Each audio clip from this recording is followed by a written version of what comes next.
Welcome back, dear student. We are learning the exercise 1.3. In that already 4 questions are completed. Fifth चा 1 सुद्धा झालेला आहे. त्याच्या पुढचं एक्झाम्पल जे आहे ते आहे if log to the base 10 x cube minus y cube upon x cube plus y cube is equal to 2, show that the derivative of the function dy upon dx is equal to negative 99x square upon 101 y square.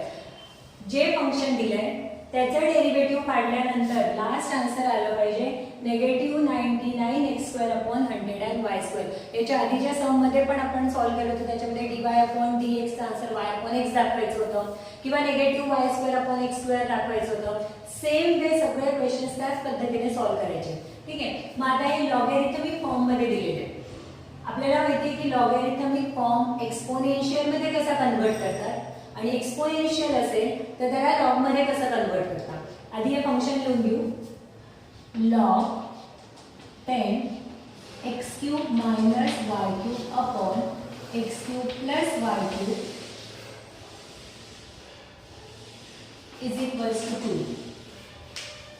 Its exponential form. Exponential form याचा अर्थ E या form मध्ये लिहिले जातं. log to the base e a is equal to b. हा झाला logarithmic form. आणि हाच फॉर्म जर आपल्याला चेंज करायचा असेल लॉग मध्ये दिलाय तर आपल्याला एक्सपोनेन्शियल मध्ये घ्यायचं असेल तर आन्सर होतं e जे आन्सर आहे ते raise to b is equal to a लिहिलं जातं. मग आता हाच रूल असा इथे यूज करायचा आहे. बघा e म्हणजे 10 आहे, a म्हणजे ब्रॅकेट आहे मोठं, b ची व्हॅल्यू झाली 2. मग जेव्हा मी हे लॉगॅरिथमिक फंक्शन एक्सपोनेन्शियल मध्ये चेंज केलं तेव्हा आन्सर कसं झालं e टू द बेस 2. म्हणजे आता इथे 2 आहे म्हणजे आन्सर होईल 10 रेस टू 2. जो नंबर बेसला आहे त्याच्या पॉवरला जे आन्सर आहे ते लिहिलं जातं. मग e raise to 2 is equal to a म्हणजे हे फंक्शन आहे x cube minus y cube upon x cube plus y cube. आता याच्यानंतरचं पुढची स्टेप आपल्याला ऑलरेडी माहिती आहे कसं सॉल्व्ह करायचं आहे. आपण मागचे सगळे सम याच पद्धतीने सॉल्व्ह केलेले. हे लिहून ठेवा कसं चेंज होतं ते. ई मध्ये दिलं असेल तर आपण त्याला लॉग मध्ये कन्वर्ट करतो, लॉग मध्ये दिलं असेल तर ई मध्ये कन्वर्ट करता येतं. आधी याला सिम्प्लिफिकेशन करू. ठीक आहे. मग जर सिम्प्लिफाय करायचं आहे तर हे जे दोघं साईड असे लिहिले त्याला आपण असंही लिहू शकतो. अजून इझी होईल. X cube Y cube x cube plus इथे वाय क्यूब आहे वाय स्क्वेअर नाही y cube is equal to 10 चा स्क्वेअर. मग 10 चा स्क्वेअर म्हणजे किती झालं 100 x cube y cube. जी डिनॉमिनेटरची टर्म आहे ती 100 ला मल्टिप्लाय करेल.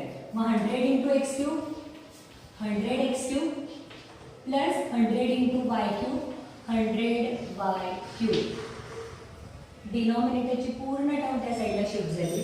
100 into x cube 100 x cube 100 into y cube 100 y cube. याच्या पुढची स्टेप असते x क्यूबच्या टर्म्स एका बाजूला y क्यूबच्या टर्म्स दुसऱ्या बाजूला. Therefore x cube minus 100x cube is equal to y cube plus 100y cube. याच्यातनं जर आपण 100 कॉमन काढली x क्यूब जर कॉमन काढलं तर आन्सर येतं 1 मायनस 100 x क्यूब आणि इकडे होईल 1 plus 100 y cube. x cube common होता म्हणून तो बाहेर काढला. इथे काहीच नाही राहणार 1 मायनस ॲज इट इज 100 हा x क्यूब इथे. या दोघांमध्ये y क्यूब आहे. y क्यूब कॉमन काढला इथे काय राहील 1 फक्त कारण हा ऑलरेडी बाहेर लिहिलेला आहे. मग इथे राहिला फक्त 100. मग 1 minus 100 99x cube is equal to 101 y cube. इथपर्यंत आल्यानंतर याच्यानंतर त्याला डिफरेंशिएट करायचं. Differentiate with respect to x. 99 item constant आहे त्याचं डेरिव्हेटिव्ह येणार नाही म्हणजे फक्त 99 लिहायचं. x क्यूबचं डेरिव्हेटिव्ह येतं हा 3 पुढे येईल म्हणजे x रेस टू n चा फॉर्म्युला यूज होईल. मग तो 3 पुढे 3x 3 मधनं 1 गेला म्हणजे इथे झालं 3x स्क्वेअर 101 कॉन्स्टंट. y क्यूबचे डेरिव्हेटिव्ह झालं 3y square into derivative of y upon x. कारण आपण विथ रिस्पेक्ट टू x करतो इथे xच नाही नाही आहे, म्हणून पुन्हा काय लिहिलं त्याचं डेरिव्हेटिव्ह dy/dx. 99 3x² अपॉन, आता याने मल्टिप्लाय करायचं नाही कारण आपल्याला 99 ऑलरेडी आन्सर मध्ये लागणार आहे, 101 पण लागणार आहे, म्हणून इथे मल्टिप्लिकेशन नाही करायचं. इकडची टर्म पूर्ण या साईडला येताना ती डिवाइडला जाईल. 101 3y² इज इक्वल टू, मग राहील काय फक्त RHS ला dy/dx. 3 3 cancel. So the last answer is -99x² upon 101y² is equal to dy/dx. Hence prove. आणि हेच आपल्याला प्रूव्ह करायचं. क्वेश्चन 3 जो आहे तो ॲज सिमिलर टू प्रिव्हियस आहे, म्हणजे आधीचा जो सॉल्व्ह केला त्याच पद्धतीने आहे. तिथे बेसला 10 होतं, इथे 5 आहे. ब्रॅकेटमधले टर्म्स कोणतेही असू द्या, ठीक आहे. पॅटर्न फक्त बघायचा आहे की लॉग एक बेस नंबर दिला आहे, इथे इथे कोणता तरी एखादा नंबर दिलेला आहे. हे नंबर्स किंवा XY वरचे नंबर्स हे कितीही चेंज झाले तरी मेथड चेंज होणार नाही. फक्त इथे लक्ष द्यायचं, इथे 4 इथे नाही, इथे आला 3. याचा अर्थ आपल्याला त्याच सिमिलर आधीचं जसं सॉल्व्ह केलं त्याच पद्धतीने सॉल्व्ह करायचं आहे. It's exponential form. मला तुमच्या लक्षात आलं असेल की लॉग वरून एक्सपोनेन्शियल फॉर्म कसा लिहिला जातो.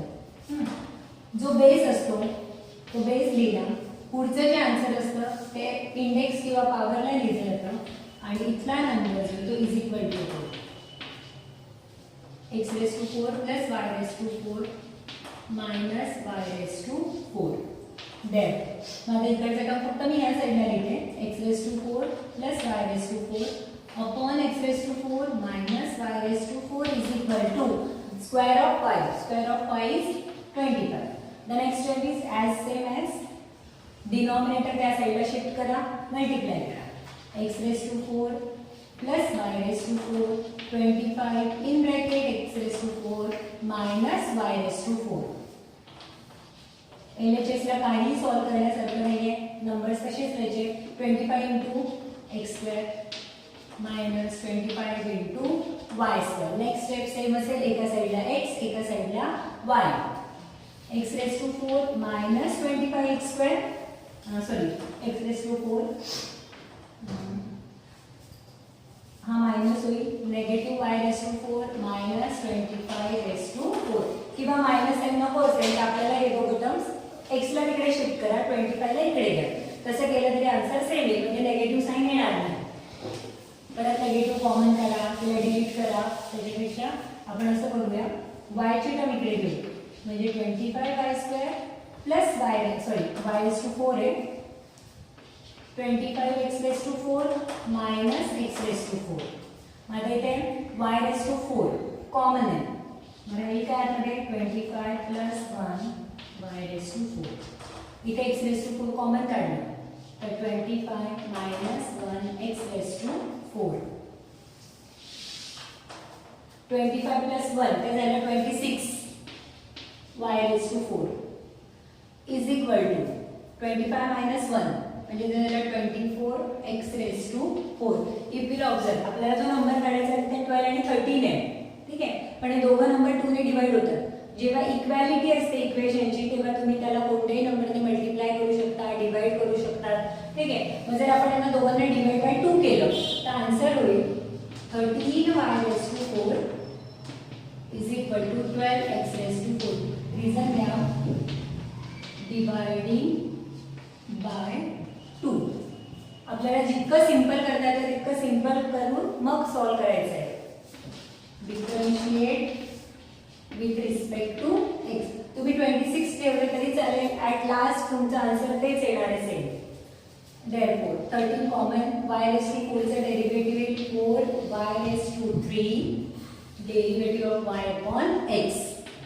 LHS चा डेरिव्हेटिव्ह येईल 12 ॲज इट इज. x⁴ चा 3 नाही 4y⁴ x 12 as it is 4x�3. आपल्याला फक्त dy/dx एका बाजूला हवा आहे, बाकी x आणि y च्या टर्म्स दुसऱ्या साईडला. Keep the derivative of y with respect to x at the LHS.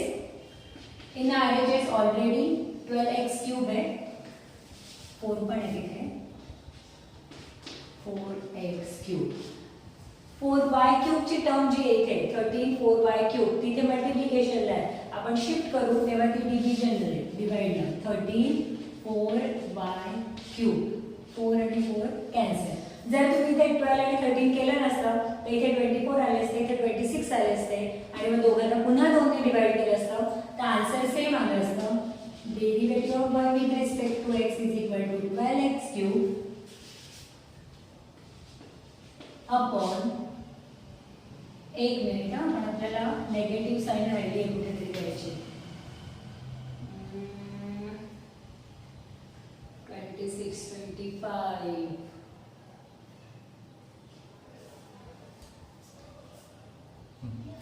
Last answer आहे dy upon dx is equal to 12x cube upon 13y cube. इथे प्रिंटिंग मिस्टेक असेल, इथे प्लस मायनस नाहीये, इथे plus असेल. ठीक आहे, आणि तेच आपल्याला प्रूव्ह करायचं आहे. ओके,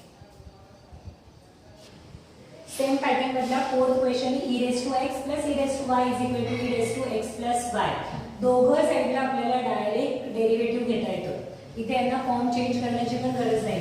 ठीक आहे, differentiate with respect to x. Generally बहुतेक ठिकाणी आपल्याला विथ रिस्पेक्ट टू xच घ्यायचं आहे. ठीक आहे, माझा हे दोघं सेपरेट टर्म आहे. पहिल्याचा derivative e raised to x चा डेरिव्हेटिव्ह येता e raised to x plus derivative of second term e raised to y चा derivative e raised to y, पण विथ रिस्पेक्ट टू x करायचं आहे, म्हणजे या y चं पुन्हा derivative dy upon dx. Second term आहे e raised to xy, त्याचा derivative e raised to xy into x plus y चा डेरिव्हेटिव्ह, मग x चा डेरिव्हेटिव्ह 1 प्लस y चा derivative dy upon dx. e raised to x plus e raised to y dy upon dx is equal to, या टर्मने e raised to x plus y ने दोघं टर्म्सला multiply करायचं.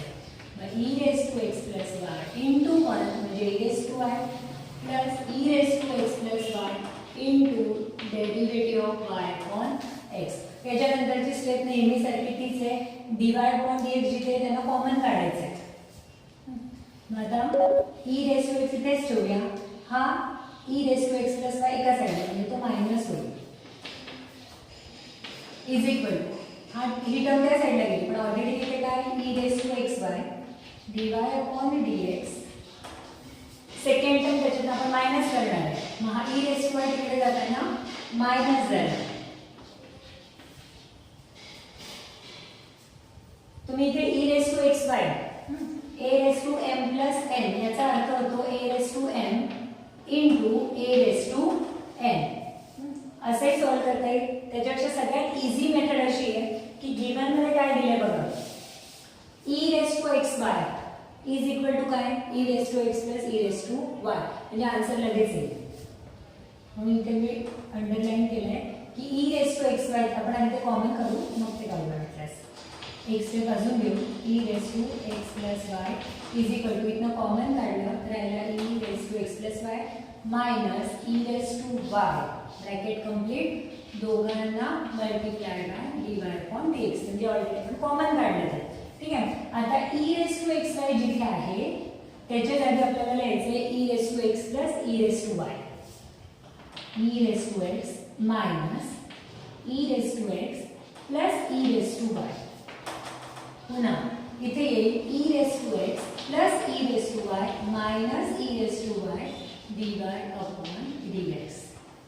बाहेर जेव्हा कोणत्याही ब्रॅकेटच्या बाहेर मायनस असतं तेव्हा आतल्या सगळ्यांचे साइन चेंज होतात. e raised to x minus e raised to x minus e raised to y. या साइडच्या सगळ्या टर्म सेम असतील, e raised to x e raised to y minus e raised to y derivative of y with respect to x. म्हणजे bracket मध्ये बघितलं तर हा plus आणि हा मायनस आहे, म्हणजे या दोन टर्म्स कॅन्सल झाले. Plus e raised to y आणि minus e raised to y again cancel. मग या साइडला राहिलं फक्त e raised to, नाही सॉरी नेगेटिव्ह आहे त्याच्या आधी, हे बघा दोघं टर्म कॅन्सल, इथे राहिलं फक्त negative e raised to y आणि या साइडला आहे e raised to x into dy upon dx. Keep the dy upon dx at one end and another end shift all the terms. मग negative e raise to y आणि हा जो term इकडची ही जी term आहे ती टर्मने डिवाइड करा dy upon dx. आता a raise to m upon a raise to n असेल तर त्याचा फॉर्म्युला दिला जातो m minus n. मग हा लॉज ऑफ इंडायसेस आपल्याला इथे यूज करायचा आहे. दोघांचा बेस कॉमन आहे e, so we can write it as e raised to y minus x. Multiplication असेल तर ऍडिशन होते, डिव्हिजन असेल तर सबट्रॅक्शन होते. Hence prove. फक्त लास्ट लिहिताना तुम्हाला derivative of y upon x या साईडला घ्या आणि ही टर्म त्या साईडला शिफ्ट करा. Hence prove. Next fifth question जो है तो sine inverse x raised to 5 minus y raised to 5 upon x raised to 5 plus y raised to 5 is equal to pi by 6. Same वेने सॉल्व करायचं आहे. हा साइन इनवर्स या साईडला shift केला. जर साइन इनवर्स या साईडला शिफ्ट केला तर bracket is equal to sine pi by 6. मग पाय बाय 6 म्हणजे किती होता 30. साइन 30 म्हणजे किती झाले हाफ. साइन 30 ते ट्रिग्नोमेट्रिक फंक्शन मधल्या व्हॅल्यूज आपल्याला यूज करता येतील.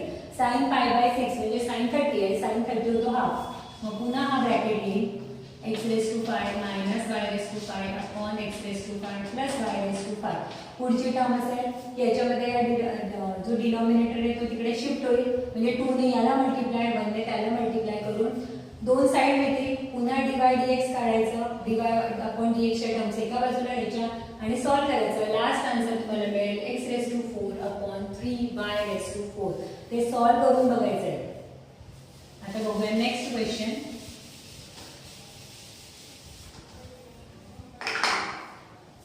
क्वेश्चन नंबर 6 आणि 7 दोघेही सेम आहेत. त्याच्यातला आपण 6 घेतोय. y is equal to under root cos x plus under root cos x plus under root cos x plus dot dot dot infinity. दिलेलं फंक्शन आहे under root cos X plus under root cos X plus under root cos X असं करत करत तुम्हाला under रूटच्या under route मध्ये असं घेत जायचं आहे. ठीक कुठपर्यंत इन्फिनिटी पर्यंत. Then show that dy upon dx is equal to sin x upon 1 minus 2y. Solve केल्यानंतर आन्सर आलं पाहिजे sin x upon 1 minus 2y. आता इथे y दिला आहे. ठीक आहे. मग आता जर आपल्याला स्क्वेअर रूट कॅन्सल करायचं असेल तर आपल्याला माहिती आहे स्क्वेअर कॅन्सल करायचं तर स्क्वेअर रूट घ्यायचं. स्क्वेअर रूट काढून टाकायचं असेल तर स्क्वेअर घ्यावं लागतं वाईस वर्सा. ठीक आहे. माझा जर पहिला स्क्वेअर रूट आपल्याला काढून टाकायचं आहे तर squaring on both the side. Squaring on both sides. मग y चा स्क्वेअर होतो y स्क्वेअर आणि या पूर्ण टर्मला जर मी ब्रॅकेट घालून स्क्वेअर केला तर तो स्क्वेअर पहिल्या स्क्वेअरशी कॅन्सल होईल. मग राहिलं काय cos x plus under root cos x plus under root cos x plus direct infinity. पण आता बघा हा y square is equal to cos x असाच लिहिला.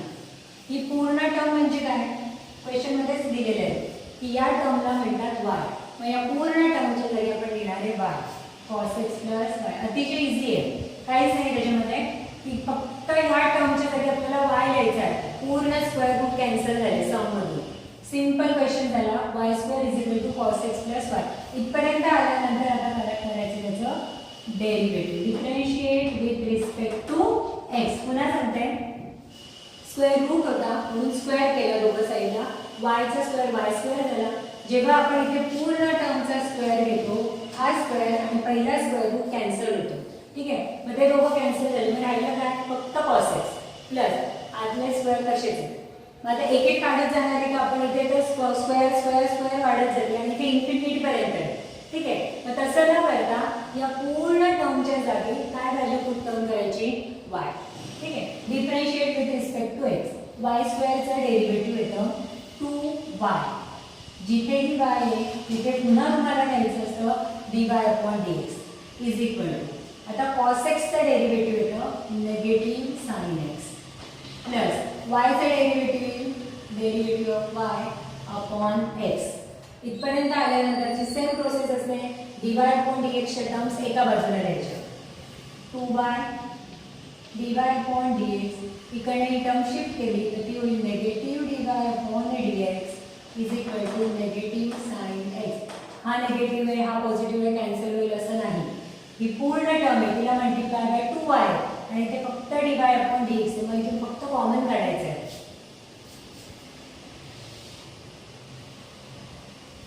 या दोघं टर्म मधनं डिवाइड अपॉन dx ला कॉमन काढलं तर ब्रॅकेट मध्ये राहील 2y minus 1 upon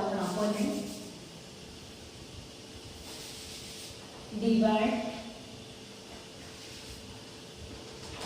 2y minus 1 in bracket derivative of y upon x, हे कॉमन काढलं is equal to minus sine x. ठीक आहे.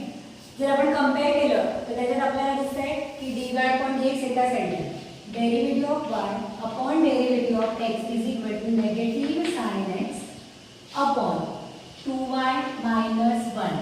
पण जे प्रूव्ह करायचं आहे त्याच्यामध्ये नेगेटिव्ह साइन नाही आहे, इथे पॉझिटिव्ह साइन x आहे आणि इथे 1 मायनस 2y आणि आपल्याला 2y मायनस 1 मिळालं. नेगेटिव्ह साइन कॉमन काढूया खालच्यातली. मायनस साइन x जर नेगेटिव्ह बाहेर काढलं तर हा जो पॉझिटिव्ह होतो तो नेगेटिव्ह आणि हा नेगेटिव्ह टू झाला पॉझिटिव्ह. नेगेटिव्ह नेगेटिव्ह कॅन्सल झालं. साइन एक्स अपॉन 1 पुढे घ्या 2y मायनस 1. किंवा शिफ्ट करताना जर ही टर्म तुम्ही त्या साईडला शिफ्ट केली असती, साइन एक्स इकडे घेतला असता तो पॉझिटिव्ह आला असता आणि एक टर्म आपली अजून सेव्ह झाली असते. म्हणजे so last answer is sine x upon 1 minus 2y. याच्या पुढचं जे सम आहे त्याच्यामध्ये पण सगळीकडे लॉग आणि अंडर रूट दिले. प्रोसेस सेम आहे, स्क्वेअर करायचा आहे, जो टर्म येईल त्याच्यानंतर त्याला y म्हणायचं आहे आणि डिफरन्शिएट करायचं आहे. सेम प्रोसिजर आहे, काहीच फरक नाही. तिथे साइन यो टॅन यो व्हॉटेवर सगळीकडे तुम्हाला एकच रूल आणि यूज करायचं आहे. ठीक आहे. या ठिकाणी आपण ॲट द मोस्ट जास्तीत जास्त क्वेश्चन्स कव्हर अप करायचा प्रयत्न केला आहे 1.3 मधला. त्याच्या पुढच्या लेक्चरमध्ये 1.4 सुरू करू. All the best.